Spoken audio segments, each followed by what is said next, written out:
Hello दोस्तों, कमाई का अड्डा यूट्यूब चैनल में आप सभी का स्वागत है। आज यहाँ पर हम बात करेंगे अदानी ग्रुप के अंदर जो मोस्ट इम्पॉर्टेंट ब्रेकिंग न्यूज़ आ चुके हैं उनके बारे में। सबसे पहले यहाँ पर हम बात करेंगे दोस्तों कि जो अदानी ग्रुप के स्टॉक्स हैं उनके अंदर खरीदारी करे या ना करे इसके बारे में। एंड नेक्स्ट लेवल पर जैसे कि इंडिया के जितने भी हमारे म्यूचुअल फंड्स कंपनीज़ हैं वो यहाँ पर किस तरीके से अदानी ग्रुप के शेयर्स के अंदर अपनी एक्टिविटी रख रहे हैं उसका डाटा भी मैं आपको बताऊंगा। एंड और एक बड़ी बात दोस्तों कि यहाँ पर अदानी जो यहाँ पर ग्रुप है उनके तरफ से एक बड़ा अनाउंसमेंट भी किया है, उसके बारे में भी देखेंगे। जो आपके क्वेश्चन थे उसके आंसर मिलेंगे। उम्मीद की किरण क्या दिखाई देती है, क्या अदानी ग्रुप कहता है, वो भी मैं आपको बताऊंगा। अगर आपके पास एक भी शेयर है अदानी ग्रुप से रिलेटेड, आप ज़रूर देखना, क्योंकि आपको पता चलेगा आगे क्या करना है और कंपनियों में कैसी एक्टिविटी रखनी चाहिए। देखिए, ये गिरावट जो हो रही है उसके पीछे की डिटेल्स और जो भी यहाँ पर एक्टिविटीज़ दिखाई दे रही है वो पता होनी ही चाहिए। हमारे पास क्वांटिटी है बोलकर देखना है ऐसा नहीं, हमारा नॉलेज बढ़ेगा, हमें पता चलेगा कि कभी किसी कंपनी में ऐसा होता है तो क्या क्या और कैसे कैसे लोग रिएक्ट करते हैं। तो चलिए स्टार्ट करते हैं। जैसे दोस्तों यहाँ पर आप जो भी अलग अलग जो न्यूज़ आ रहे हैं कि कोई कहता है कि इसके अंदर ख़रीदारी करना चाहिए, कोई नहीं कहता है, तो इसके चक्कर में मत जाना। मैं आपको जो डिटेल बता रहा हूँ उसको देखना और उसके बाद आप खुद डिसाइड कर सकते हो, मुझे बताने की तो ज़रूरत नहीं पड़ेगी। तो चलिए स्टार्ट करते हैं। सबसे पहले दोस्तों यहाँ पर देखिए, जितने भी इंडिया के या बाहर के कोई भी जितने रेटिंग एजेंसी है उनके तरफ से यहाँ पर बताया गया है कि जो प्रेशराइज परफॉर्मेंस यहाँ पर अदानी ग्रुप के ऊपर दिखाई दे रहा है और जो इनकी सिचुएशन से फंडामेंटल के मामले में, तो इनको डाउनग्रेडेड नेगेटिव रेटिंग यहाँ पर दी गई है। ये मैंने आपको एक न्यूज़ पहले भी बताई और अभी ये तो एक न्यूज़ है, मैं आगे भी अभी बढ़ूंगा तो आप ज़रूर देखना। मुझे नहीं लगता कि आप यहाँ पर आधे इन्फॉर्मेशन लेकर जाए। हाफ नॉलेज वेरी डेंजरस होता है।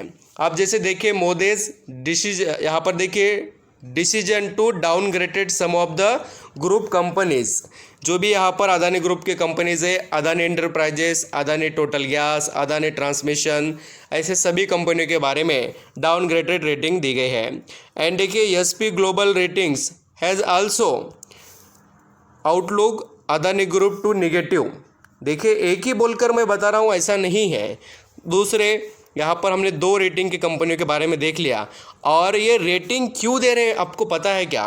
देखिए वो क्या बता रहे हैं, गवर्नेंस जो यहाँ पर उनका मैनेजमेंट, ये जो भी चीज़ें हैं वो, एंड फंडिंग का चैलेंज इनके आगे आ सकता है। और ये रेटिंग इसलिए तो काम आते हैं, मैं आपको बार बार कहता हूँ कि किसी कंपनी के बारे में कोई एजेंसी रेटिंग निकालती है तो उससे कंपनी का गुडविल पता चलता है। एंड नेक्स्ट जाकर आप देखेंगे तो देखिए MSCI जो इंडेक्स है उनके तरफ से भी बताया गया कि ये जो भी यहाँ पर हमें देखने को मिल रहा है डाउन परफॉर्मेंस, इसके पीछे भी उन्होंने कहा है कि सेल ज़्यादा रहेगा और यहाँ पर वो एग्ज़िट लेने की कोशिश भी कर रहे हैं। अदानी ग्रुप के आप देखेंगे तो बहुत से स्टॉक 50% के करीब या उससे ज़्यादा ही करेक्ट हो चुके हैं। हम सभी इसके बारे में तो जानते हैं। अभी बात आती है दोस्तों कि इंडिया के जो म्यूचुअल फंड है उनके एक्टिविटी क्या है और बड़े इन्वेस्टर, रिसर्च करने वाले एनालिसिस्ट क्या कहते हैं, तो उनके बारे में बताता हूँ। देखिए एनालिसिस क्या कहते हैं, ये जो एनालिसिस के बारे में बता रहा हूँ ये कोई यहाँ पर छोटे मोटे एनालिसिस नहीं है, बहुत बड़े एनालिसिस है। उन्होंने क्या कहा है, does not recommended buying the deep in Adani group stocks because the company does not have a good reputation when it come to corporate governance. सबसे बड़ा इशू चल रहा है यहाँ पर कारपोरेट गवर्नेंस का। एंड दोस्तों आप यहाँ पर और देखें, अभी तो उन्होंने बताया क्या क्या चल रहा है और उन्होंने खाली यहाँ पर एक ही रीज़न नहीं, बाद में से बताया फंडामेंटल के बारे में भी। यहाँ पर जो भी अदानी स्टॉक से उतने कुछ खास परफॉर्म नहीं कर रहे, फंडामेंटल भी स्ट्रांग नहीं है। जो तेज़ी है, जो बबल था वो उनका यहाँ पर हमें जो बबल कम होते हुए नज़र आ रहा है गिरावट के थ्रू। एंड अकॉर्डिंग जो यहाँ पर कैपिटल मार्केट के रिसर्च करने वाले जो लोग हैं उन्होंने बताया कि अदानी एंटरप्राइजेस ये एक स्टॉक रहेगा जो अभी ये रिजल्ट की वजह से यहाँ पर 1400 से लेकर हमें 2250 के लेवल में देखने को मिल सकता है। 1000 या हम 2250 इस रेंज के अंदर इसको देख सकते हैं। एंड दोस्तों अभी मैं बड़े पॉइंट पर आ रहा हूँ। देखिए, several equity scheme of the domestic mutual fund have also, यहाँ पर देखिए अदानी स्टॉक से होल्डिंग वो क्या कर रहे हैं, सेल कर रहे हैं। बहुत बड़ी बात है। और लगातार ये जो रिसर्च आई है, हिडनबर्ग रिसर्च की जो रिपोर्ट आई है, उसके बाद में data analysis by the economic times show Aditya Birla, sun life, axis, HDFC, SBI, Tata ये म्यूचुअल फंड ब्रॉड, SEC। यहाँ पर देखिए आपको बहुत से देखने को मिलेंगे खबरें। यहाँ पर आप निपोलो, JP mutual fund sold the stocks, ऐसे कुछ म्यूचुअल फंड है जो यहाँ पर ब्रॉड एंड सोल्ड दोनों भी एक्टिविटीज़ कर रहे हैं।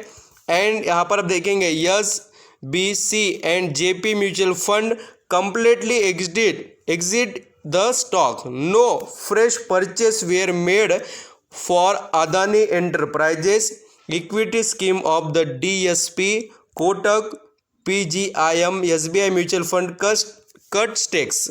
यानी ऐसे बहुत से म्यूचुअल फंड्स है जो कट कर यानी कि एग्जिट लेकर आगे बढ़ रहे हैं। लार्ज फंड हाउसेस, अभी जो लार्ज फंड हाउसेस है उनका क्या कहना है, यहाँ पर आप देख सकते हैं अदानी पोर्ट जो यहाँ पर स्टॉक गिर चुका है, उसके अंदर से हमें यहाँ पर बहुत से कंपनीज आदित्य बिरला, यहाँ पर HDFC, कोटक और SBI, Sundaram, Tata broad on the dips will access IDFC and union mutual fund trade their positions. तो इस तरीके से देखिए ऐसे बहुत से एक्टिविटीज़ हमें देखने को मिल रहे हैं। कुछ यहाँ पर देखिए सोल्ड कर रहे हैं, कुछ ब्रॉड कर रहे हैं। ऐसे हमें चांसेस जो आपको जो गिरावट की वजह से आप देखेंगे स्टॉक के अंदर हमें सेल करने वाले, बाय करने वाले कम, सेल करने वाले ज़्यादा ही दिखाई दे रहे हैं, इसलिए तो लोअर सर्किट लग रहा है। तो ये यहाँ पर गिरावट के पीछे के रीज़न और गिरावट में कौन से कंपनीज़ या कौन से जो भी यहाँ पर हमें म्यूचुअल फंड बेचते हुए नज़र आ रहे हैं वो मैंने आपको बताया। अभी यहाँ पर आपके माइंड में आएगा कि करें क्या, तो मैं आपको बताना चाहूँगा कि आप अभी फ़िलहाल एंट्री लेने की कोशिश ही मत करना, थोड़ा रुकना, देखना सिचुएशन कैसी है, मार्केट क्या फेवर लेकर आता है, इनके फेवर में कुछ डिसीजन आते हैं क्या, और वो देखना चाहिए। एंड अभी उम्मीद की किरण क्या है, देखिए गौतम अदानी से current market volatility temporary, our source due to strong governance. हमारे जो सोर्स है वो कहते हैं कि हमारी स्ट्रॉन्ग गवर्नेंस है। अभी गवर्नेंस के बारे में ही सबसे ज़्यादा जो पॉइंट यहाँ पर सवाल जो हमें यहाँ पर देखने को मिलते हैं, या जो भी टेम्पररी बेसिस पर वो कहते हैं ये जो प्रॉब्लम है। अभी यहाँ पर देखिए बहुत से कोर्ट में भी यहाँ पर चल रहा है, एंड जो भी क्लीन चिट है वो चाहिए। अभी खाली उनको एक देश के अंदर क्लीन चिट मिली है कंपनियों के बारे में, बट इंडिया में वैसी सिचुएशन नहीं है, और भी इसलिए तो प्रेशर हमें देखने को मिल रहा है। तो अभी यहाँ पर देखते हैं कि आगे क्या होता है। इसलिए आपको कहूँगा कि आप जल्दबाजी में डिसीजन मत लीजिए, आपके पास है तो कंटिन्यू करना, बट फ्रेश एंट्री लेने की कोशिश में मत पड़ना। Thank you.